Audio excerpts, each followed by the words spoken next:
We're joined now by former U.S. Ambassador Richard Murphy, who served as U.S. Ambassador to Saudi Arabia and Syria. He joins us from New York. We're also joined here in the studio in Washington by Dr. Murhaf Jouejati, a Middle East expert, and Marwan Bishara, Al Jazeera's senior political analyst. Ambassador Murphy, let me start with you. You're particularly familiar with the Arab world, Saudi Arabia and Egypt, as we just mentioned, Syria being two of them. When you look at the divisions that now exist between those Arab countries that seem to only be getting deeper, do you once again have the feeling that the Palestinian cause is getting lost in the middle and that it is being used by either side in this divide for different political gains? I'm afraid you're right. It's been the case for so many decades that the Palestinian cause has become a political football and has been very useful to various governments, various regimes, to attack the other for not being sufficiently pro-Palestinian. And we've heard those same speeches today coming out of Doha. I think it's very regrettable that, A, there hasn't been much sounder, more solid degree of Arab unity, and also of Palestinian unity, but we can be discussing that this evening further, I'm sure. Well, let's ask Murhaf Jouejati, how do you explain this deepening rift within the Arab world when there is such an ongoing tragedy taking place in Gaza, 22 days into this? Two camps that do not seem to see eye to eye, one led by Saudi Arabia and Egypt, the other one by Syria, Qatar, and we should add Iran as well. Arab states, this is not the first time that they have been divided. There is a very deep rift in the Arab world. There is the realistic camp that is now calling for something to be done. There is another camp that I call in La La Land, because they still seem to think that diplomacy and negotiations are the way out. And this rift certainly has widened with the latest massacres that have been taking place in Gaza. Marwan Bishara, where does it leave so-called moderates and radicals? Clearly, some Arab countries are more loath to speaking with Hamas than they are with Israel. Well, I'll tell you, Ghida, what we've seen today, at least from Doha, is in fact, there's a third way between war and diplomacy, unconditional diplomacy. There's a third option that I think was mostly presented by Doha, but also by the attendance of such countries as Algeria and others, who say, look, we are friends of the United States. We had diplomatic relations with Israel. We are in partenariat with the West in various degrees and various ways. So what we're proposing is not that we want to be anti-West or anti-Israel. We are anti-occupation. And we don't want to go to war against Israel. What we want is a third way whereby diplomacy and international pressure need to heed some result whereby they will lead to the end of occupation, not necessarily the end of Israel.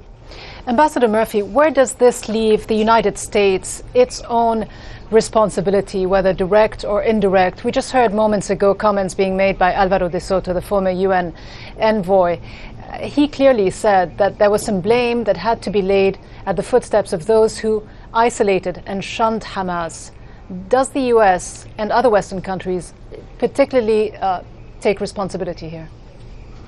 Well, certainly, I think we were responsible for forging a degree of unity in Western countries to isolate Hamas, based on an assumption that that isolation would cause Hamas to dry up and blow away somewhere in the middle of the desert, that they had no basis in the Palestinian community that would survive that isolation.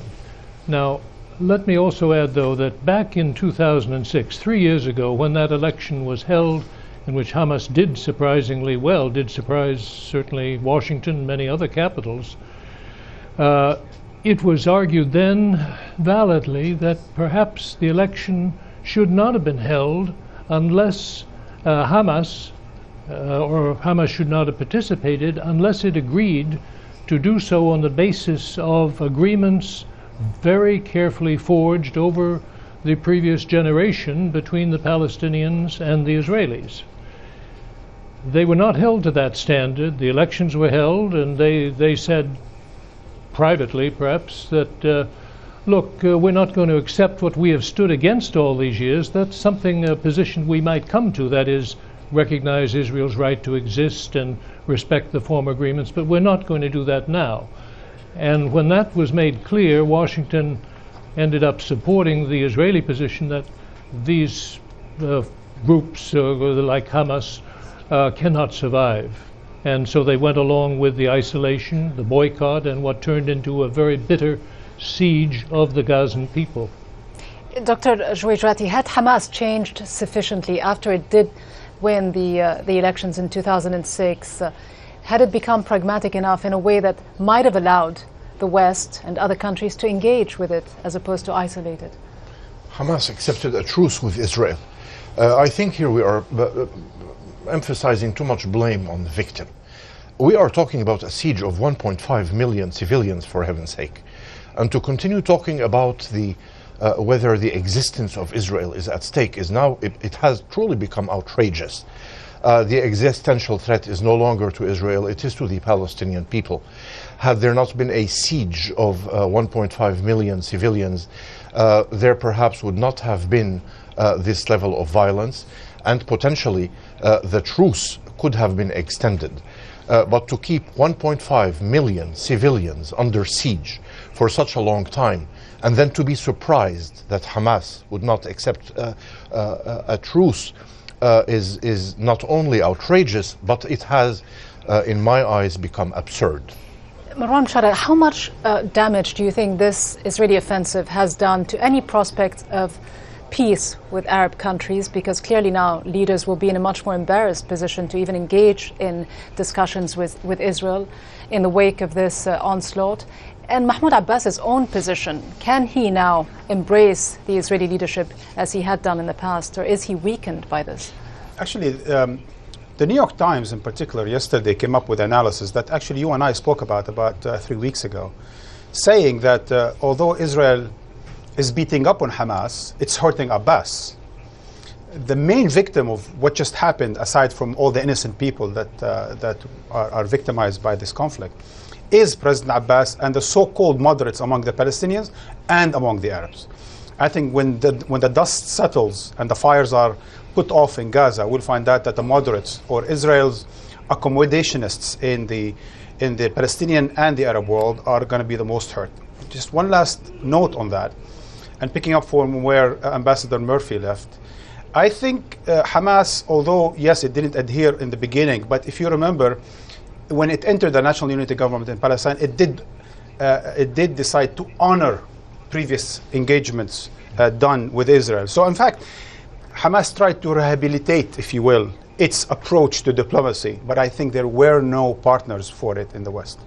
No partners in the West. Ambassador Murphy, if you were to advise the Obama administration, would you say that they should engage with Hamas, if not directly, because under US law Hamas is a terrorist organization, at least through third parties, and at the very least also allow others to engage with Hamas and not attempt to draw a rift between the Palestinian people, Hamas and Fatah?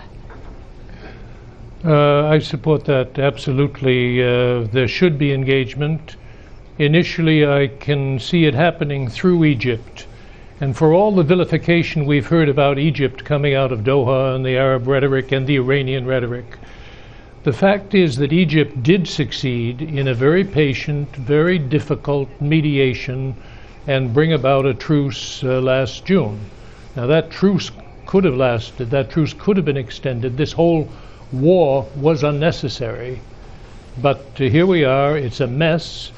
And I think the United States should have taken one lesson out of this, that we're not very clever at playing inter-Arab politics. Just very briefly, Ambassador, how much damage do you think this war has done to Israel's image and to the US's? I think the Israelis wouldn't admit this, but I think the fact is, while they are saying this has shown that we have reestablished deterrence over our enemies such as Hamas, and we have reinforced the prestige of the Israeli Defense Forces, the fact is their image has suffered within Israel as well as internationally. The voices of protests within Israel are being heard. The United States, I think we will see, I hope we will see a new attitude towards the whole set of problems of Arab Israel, and that there will be engagement. It'll be carefully done, but I think it will represent an entirely new approach to the situation. Ambassador Richard Murphy, Dr. Murhaf Jouejati and Marwan Bishara, thanks very much. Thank you.